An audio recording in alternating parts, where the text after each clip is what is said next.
إن الحمد لله نحمده ونستعينه ونستغفره ونعوذ بالله من شرور أنفسنا ومن سيئات أعمالنا من يهده الله فلا مضل له ومن يضلل فلا هادي له وأشهد أن لا إله إلا الله وحده لا شريك له وأشهد أن محمدا عبده ورسوله أما بعد فإن خير الحديث كتاب الله وخير الهدي هدي محمد صلى الله عليه وسلم وشر الأمور محدثاتها وكل محدثة بدعة وكل بدعة ضلالة وكل ضلالة في النار. أعوذ بالله من الشيطان الرجيم. بسم الله الرحمن الرحيم. يا أيها المدثر قم فأنذر وربك فكبر وثيابك فطهر والرجز فاهجر.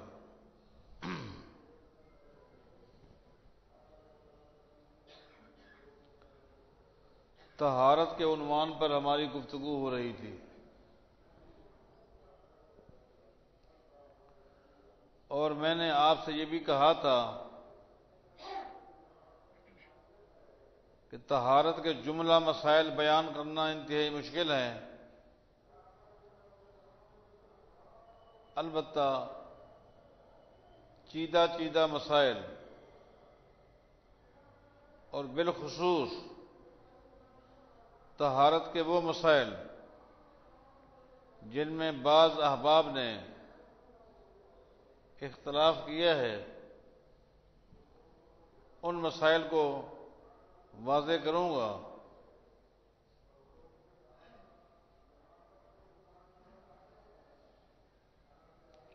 غالباً یہ تیسرا جمعہ ہے طہارت کے عنوان پر.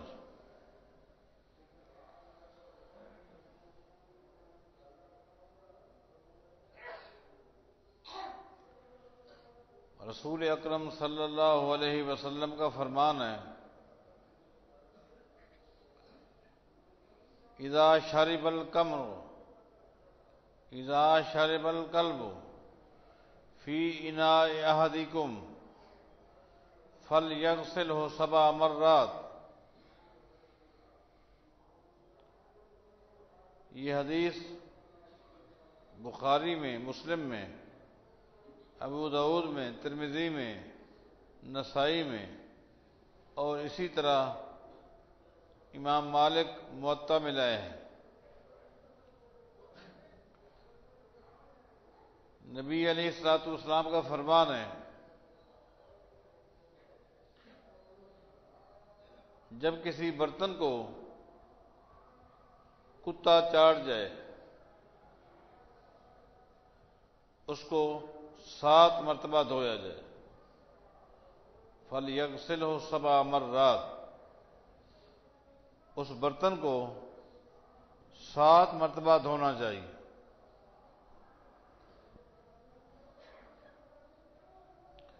اور صحیح مسلم کے اندر یہ الفاظ بھی ہیں، اولاہن بالتراب، وفی روایت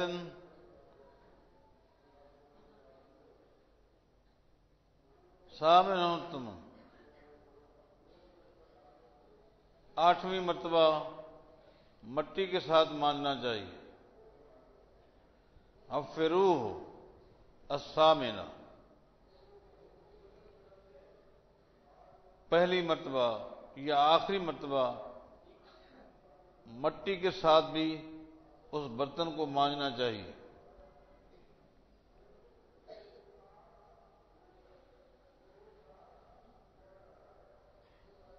اب اس میں کیا حکمت ہے؟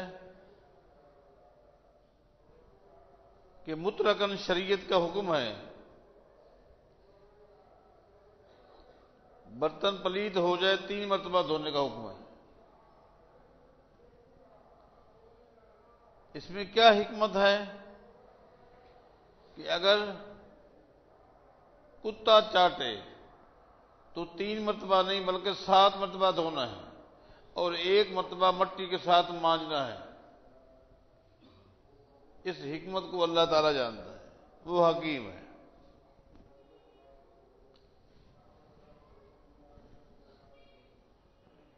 میں نے اپنی ترتیب میں آنے والے پچھلے جمعہ کے اندر بھی کہا تھا، نبی علیہ السلام کا فرمان ہے دودھ پیتی بچی کپڑے پر پیشاب کر دے اس کپڑے کو دھونا پڑے گا.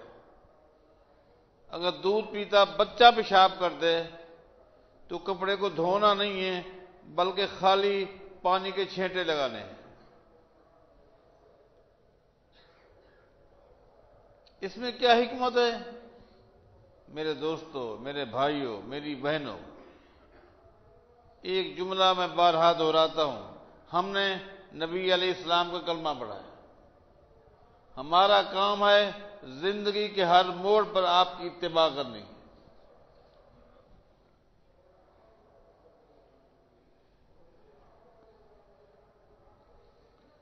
یہ الگ چیز ہے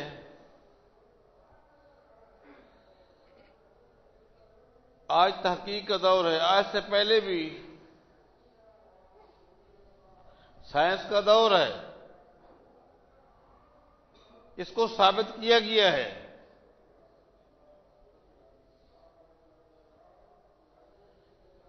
کہ کتے کے لعاب کے اندر جو جراثیم ہوتے ہیں وہ بڑے گاڑھے ہوتے ہیں، بڑے خطرناک ہوتے ہیں.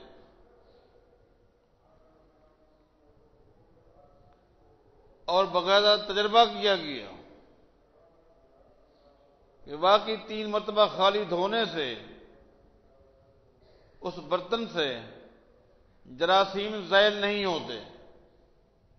لیکن میں ان باتوں کی طرف دلچسپی نہیں لیا کرتا. کیوں؟ شریعت ان اقوال یا تجربوں کی محتاج نہیں کہ یہ اقوال یا لوگوں کے تجربے تصدیق کریں تو بات پختہ ہے، ورنہ نہیں ہے. نہیں، اللہ کی وحی تجربوں کی محتاج نہیں ہے. نبی علیہ السلام نے فرما دیا، ہم نے اتباع کرنی. مگر دکھ ہوتا ہے، تکلیف ہوتی ہے بعض احباب پر، پتہ نہیں کیا ہے، ہر موڑ پر شریعت نے حکم دیا کہ زندگی کے ہر موڑ پر میرے پیغمبر کی اتباع کرو. کچھ لوگوں کو ایسا معاملہ ہے کہ وہ ہر موڑ پر مخالفت کی کوشش کریں، مخالفت کریں. اللہ تعالیٰ تو بار بار حکم دے رہے فَلْيَحْذَرِ الَّذِينَ يُخَالِفُونَ عَنْ أَمْرِهِ أَن تُصِيبَهُمْ فِتْنَةٌ أَوْ يُصِيبَهُمْ عَذَابٌ أَلِيمٌ. میرے پیغمبر کی مخالفت سے باز آ جاؤ، میرے پیغمبر کی نافرمانی سے باز آ جاؤ. اللہ تعالیٰ بار بار حکم دے رہے. وَمَن يُشَاقِقِ الرَّسُولَ مِن بَعْدِ مَا تَبَيَّنَ لَهُ الْهُدَىٰ وَيَتَّبِعْ غَيْرَ سَبِيلِ الْمُؤْمِنِينَ نُوَلِّهِ مَا تَوَلَّىٰ وَنُصْلِهِ جَهَنَّمَ وَسَاءَتْ مَصِيرًا. جان بوجھ کر وَمَن يُشَاقِقِ الرَّسُولَ مِن بَعْدِ مَا تَبَيَّنَ لَهُ الْهُدَىٰ، دلیل واضح ہو گئی. اس کے بعد جو مخالفت کرتا ہے اپنا ٹھکانہ جہنم بنا دے. پیغمبر کی مخالفت سے باز آ جاؤ. آپ کو اللہ نے حکم دیا اتبعوا ما انزل الیکم من ربکم، اللہ کی وحی کی اتباع کرو. قرآن اللہ کی وحی ہے، حدیث اللہ کی وحی ہے.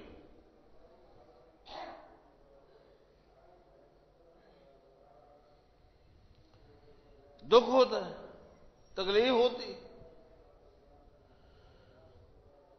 کہ چھوٹے موٹے رسالے میں اگر کوئی شخص فرد واحد اپنی تحقیق کو بیان کرے دکھ نہیں ہوتا. ہدایہ جو فقہ کی سب سے معتبر کتاب، سب سے مرکزی کتاب، اس میں بھی کیا کہا؟ یغسل من ولوغہ ثلاثہ، برتن کو کوئی جانور بھی چاٹ جائے، پلیز جانور کوئی بھی، چاہے وہ کتا بھی کیوں نہ، کتا بھی چاٹے گا، اس کو 3 مرتبہ دھو، وہ برتن پاک ہو جائے گا.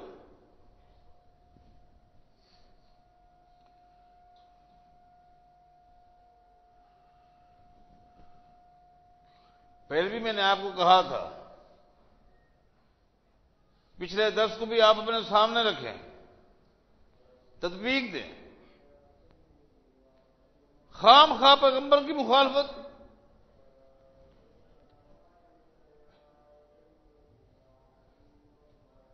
کوئی دلیل نہیں. میں نے کتابوں میں دیکھا کہ آخر یہ کیا کر رہے ہیں، کیوں کہہ رہے ہیں؟ بس عقل.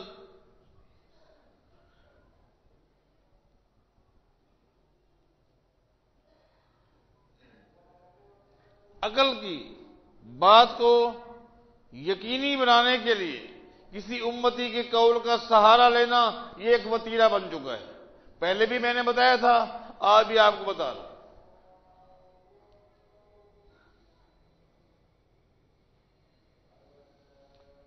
جبکہ یہ بات آپ ذہن نشین کر لیں، کسی امتی کا قول یا کسی امتی کا فعل، چاہے وہ امتی صحابی کیوں نہ ہو، کسی امتی کا قول یا فعل حدیث مرفوع کا نہ وہ راجح ہو سکتا ہے، نہ وہ ناسخ ہو سکتا ہے. یعنی کسی امتی کے قول کو سامنے رکھ کر نبی علیہ السلام کی حدیث کو نہ تو منسوخ کیا جا سکتا ہے کہ یہ ناسخ ہے، نہ مرجوع کیا جا سکتا ہے کہ یہ راجح ہے. اور یہ اصول صرف ہمارا نہیں، اس اصول پر سب نے دستخط کیے ہیں، چاہے وہ حنبلی ہوں، حنفی ہوں، شافعی ہوں، مالکی ہوں، کوئی بھی ہوں، سب نے دستخط کیے ہیں. سب نے کہا ہے کہ صحابی کا قول نبی علیہ السلام کے فرمان کا نہ ناسخ ہو سکتا ہے کہ حدیث کو منسوخ کر دیے جائے، نہ راجح ہو سکتا ہے کہ حدیث کو مرجوع کر دیے جائے.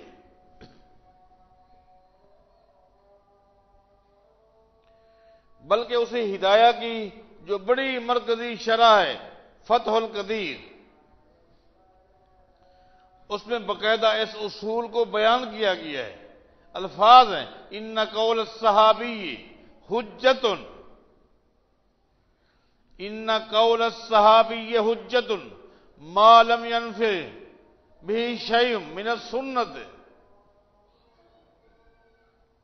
کہ صحابی کا قول بھی نبی علیہ السلام کی حدیث کا نہ ناسخ ہو سکتا ہے، نہ راجح ہو سکتا ہے. قول ذکر ہے، اور اسی قول کی تصدیق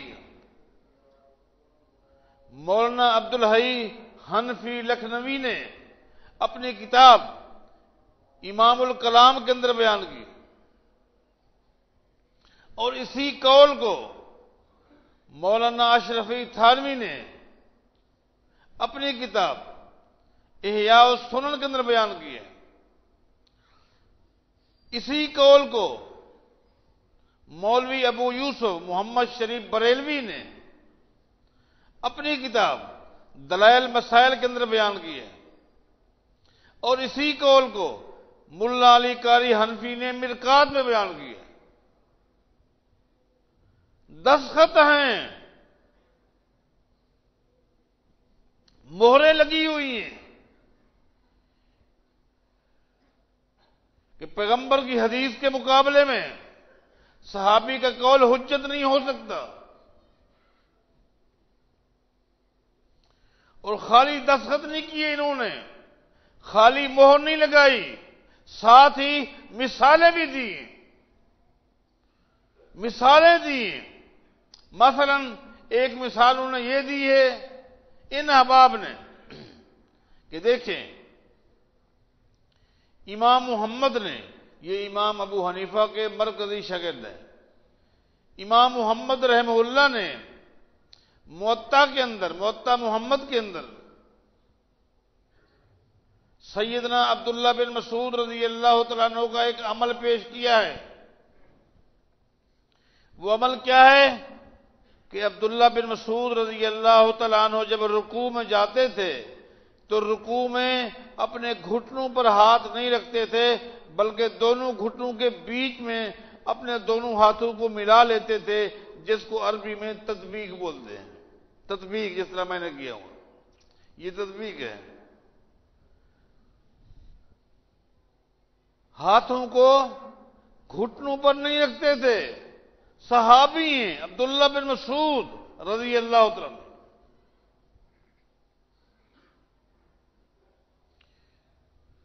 اسی طرح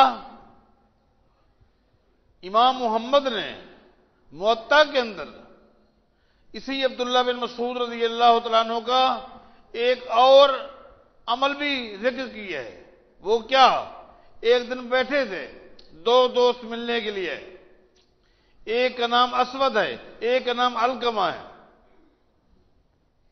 نماز کا وقت تھا، عبداللہ بن مسعود رضی اللہ تعالیٰ عنہ نے ایک ساتھی کو اپنے دائیں طرف کر لیا، ایک کو بائیں طرف کر لیا، اور درمیان میں کھڑے ہو کر امام بن کر نماز پڑھائی۔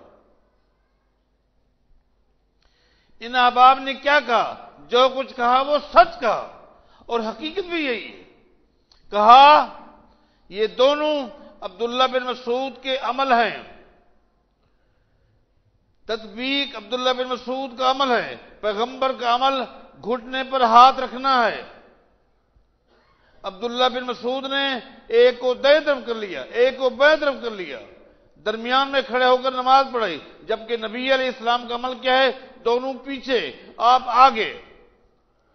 ہمارا بھی عمل یہی ہے، احناف کا بھی، شافعی کا، مالکی کا، حنبلی کا۔ کہتے کیا ہیں؟ ہم سب یہ کہتے ہیں، اس لیے کہ صحابی کا عمل حدیث کے مقابلے میں حجت نہیں ہو سکتا۔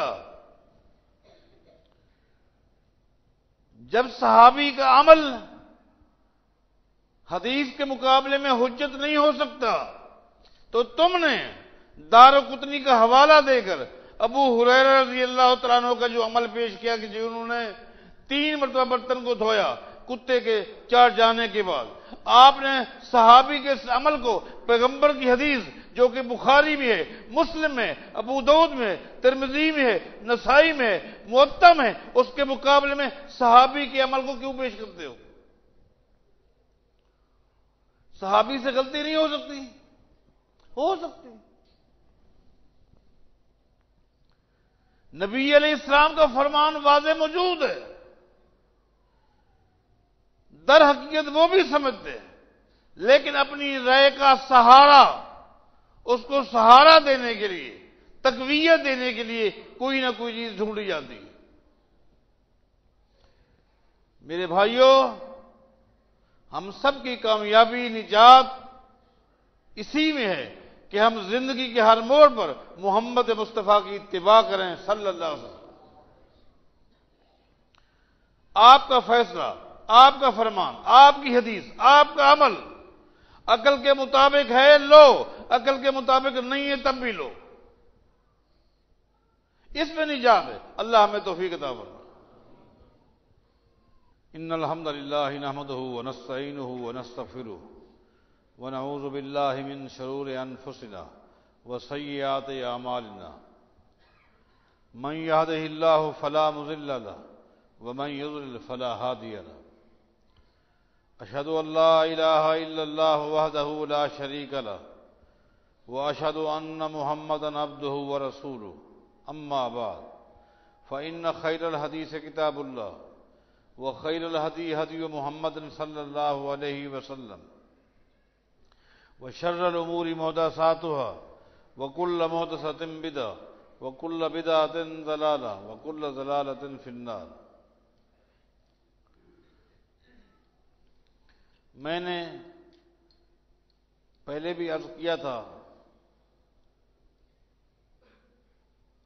کہ اخراجات بڑھتے جا رہے ہیں، مہنگائی کی صورتحال ہم سب کے سامنے ہے۔